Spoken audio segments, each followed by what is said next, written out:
सर्वसामान्यांच्या हक्काचा आवाज जागर जनस्थान।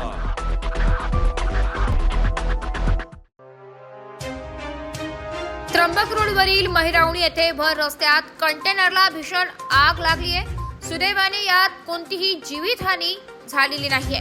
नाशिकच्या त्र्यंबक रोडवरील महिरावणी परिसरात सुमो हॉटेल जवळ आज 12 मार्च 2025 रोजी दुपारी 2:30 वाजता एका कंटेनरला भीषण आग लागल्याची घटना घडली आहे। हा कंटेनर महिंद्रा कंपनीच्या गोडाऊन मध्ये माल पोहोचवण्यासाठी जात असावा, मात्र अचानक आग लागल्याने कंटेनरचे मोठे नुकसान झाले। या आगीमुळे काही काळ त्र्यंबक रोडवरील मोठी वाहतूक कोंडी निर्माण झाली होती। आगीची माहिती मिळताच शर्थीचे प्रयत्न करून आग आटोक्यात आणली, मात्र कंटेनरचे मोठ्या प्रमाणात नुकसान झाल्याचं दिसून येत आहे। या घटनेचे खरे कारण अद्याप अस्पष्ट असून संबंधित यंत्रणा त्याचा शोध घेते।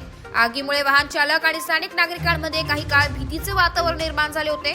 सुदैवाने या घटनेत कोणतीही जीवितहानी झाल्याची माहिती नाहीये। पोलीस आणि अग्निशमन विभाग पुढील तपास करीत आहे। जागर जनस्थानसाठी प्रतिनिधी संदीप नवसे, नाशिक।